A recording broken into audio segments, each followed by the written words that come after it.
I was watching an episode of the Empire Files last night, an interview between Abby Martin and Richard Wolff. The video is called Understanding Marxism and Socialism. Richard is a very compelling speaker. If you don't know, he's a Marxist economist and a professor. I do like Abby Martin, the presenter of the Empire Files, though her political biases do shine through her journalistic works somewhat. But the interview is pretty good, it's worth a look. If you've never heard a Marxist laying out his worldview and pointing out the problems with capitalism, then yeah, check it out. Maybe you'll learn a thing or two. But what you won't find here is any kind of criticism of the Soviet Union or the failure of states that called themselves Marxist.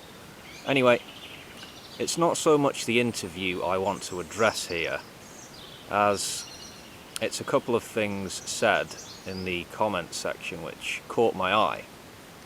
Okay, so a user called GoodGuy001 said, "If we want to see a positive future, we need to outgrow states, governments, corporations, money, profit, hierarchy, competition, power, separation from one another, and put in their place local and international cooperation, open source information, automation that'll free human beings from a life of slavery and drudgery, conserving and sharing all of the Earth's resources, while taking care and restoring nature."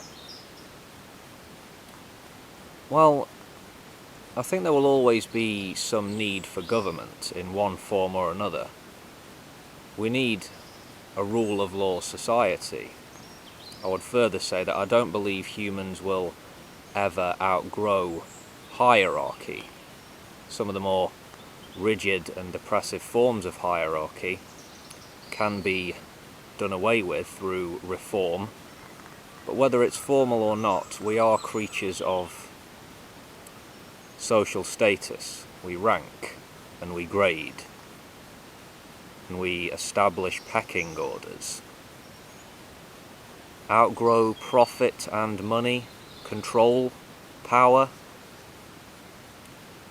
I would strongly suggest that there'll always be people who crave and get off on exercising power over the lives of others for as long as humans remain on this little planet. Profit, people will look to profit by their investments. Profit isn't necessarily a dirty word. Context matters. Competition. Competition can be very healthy. Not always. But that competitive desire combined with an understanding of the need for cooperation with your fellows, that's a big part of life, a big part of the social world, the working world. Money, I would argue that money isn't a problem in and of itself, which requires a radical solution. You're not going to do away with human greed by abolishing the money system. Money's a medium of exchange. I mean,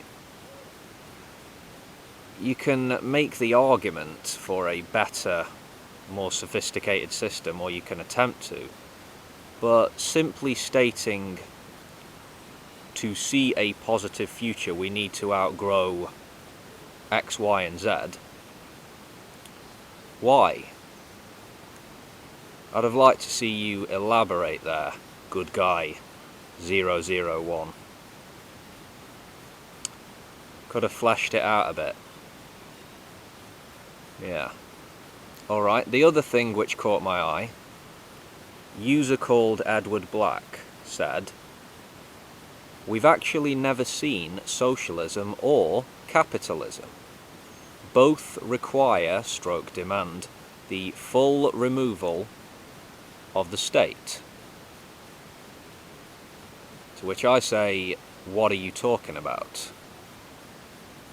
I live in a country where private ownership and investment are possible. We have voluntary exchange and competitive markets, profit-making organisations, people working for wages, etc. We also have a government, or a system of government. Socialism. There's more than one socialism, but social ownership is common to its many forms. Social ownership of the means of production, which can itself mean several things, but yeah. Cooperative ownership organisations exist in this country. Co-ops, yes. There are a variety of interpretations and competing views as to what socialism is and what it encompasses, but one can confidently say social or public or citizen ownership of the tools necessary to produce economic value can exist in a formal political community, a governed territory, a state. So, Mr.